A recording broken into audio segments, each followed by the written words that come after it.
বিএনপির চেয়ারপারসন খালেদা জিয়ার যে তিনটি আসনে নির্বাচন করার কথা তার সবকটিতেই বিকল্প প্রার্থী প্রস্তুত রেখেছে দলটি।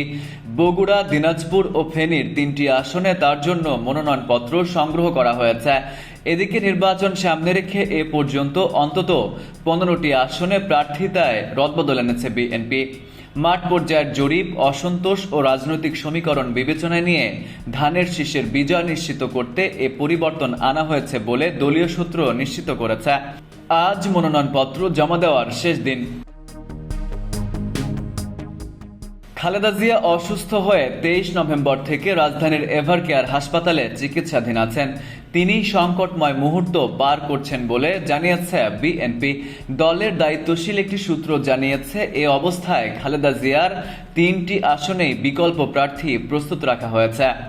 এর মধ্যে ফেনী 1 আসনে সোমবার খালেদা জিয়ার মনোনয়নপত্র জমা দেবেন ওই আসনের নির্বাচন সমন্বয়ক ও ঢাকা মহানগর দক্ষিণ বিএনপির আহ্বায়ক রফিকুল আলম মজনু। খালেদা জিয়া নির্বাচন করতে না পারলে তিনি বিএনপির প্রার্থী হতে পারেন।